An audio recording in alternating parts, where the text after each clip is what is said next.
할렐루야, 행복하십시오. 성령 충만하십시오. 열왕기상 8장 22절부터 30절까지의 말씀, 그 가운데 23절 말씀.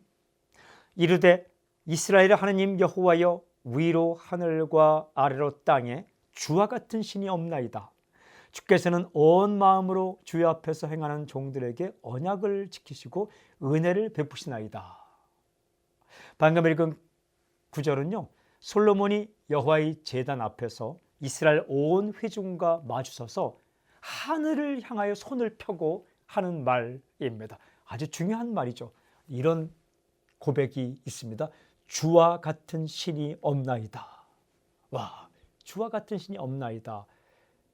무슨 뜻입니까? 하나님과 같은 분은 없습니다. 오직 하나님, 오직 주님이십니다. 라는 고백. 이 고백이 예배입니다. 성전 건축보다 중요한 것이 바로 이 고백입니다. 진정한 예배죠. 이 고백이 성전 건축의 완성입니다. 예, 주와 같은 신이 없나이다. 오직 주님밖에 없습니다. 하나님 같은 분 없습니다. 아름다운 고백이죠. 이 하나님을 향해 이렇게 고백하는 그 말미에 이런 고백이 뒤따라 나옵니다. 주께서는 언약을 지키시고 은혜를 베푸시나이다. 언약을 지키신다. 이런 분은 없다는 거예요. 약속을 반드시 지킨다. 그리고 은혜를 베푸신다. 은혜는 뭡니까? 자격이 되지 않는 사람에게 베푸시는 선물과 같은 사랑입니다. 하나님은 은혜를 베푸신다. 이런 분은 없습니다. 눈 씻고 찾아봐도 100% 신실하신 약속을 지키는 분, 그리고 자격이 되지 않는 자에게 사랑으로 은혜를 베푸시는 분, 이런 분은 없습니다. 이런 분은 없습니다. 이 고백이 예배입니다. 이런 생각이 들었어요. 온 백성 앞에서 솔로몬 왕이 하나님을 향하여 이 고백할 때 하나님의 마음은 어땠을까? 기뻤을 것입니다. 정말 얼마나 기쁘셨을까?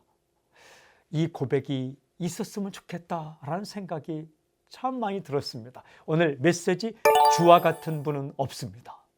주와 같은 분은 없습니다. 아멘. 이 고백이 당신의 고백이 되길 바랍니다. 성전 건축도 중요하지만 건물을 짓는 것보다 더 중요한 것이 하나님 앞에서 하는 이 사랑의 고백입니다. 주님 같은 분은 없습니다. 예, 하나님은 언약을 지키시는 분입니다. 이런 분 없습니다. 하나님은 은혜를 베푸시는 분입니다. 이런 분 없습니다. 당신이 자격이 되지 않았을 때에 당신을 사랑하셨습니다. 하나님은 한 번도 약속을 지키지 않는 적이 없습니다. 주님과 같은 분은 없습니다. 우리 주 예수님 같은 분은 없습니다. 오직 주님.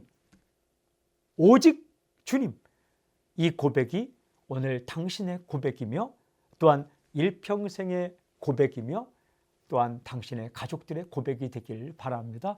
오늘 저경기도 주와 같은 분은 없습니다. 이 고백이 내가 어떤 상황이 있든지 나의 고백이 되게 해 주십시오. 아멘. 하나님, 젊을 때나 늙을 때나 아플 때나 건강할 때나 일이 잘 풀릴 때나 막힐 때나 어떤 상황이 있든지 오직 주님, 주와 같은 분은 없습니다.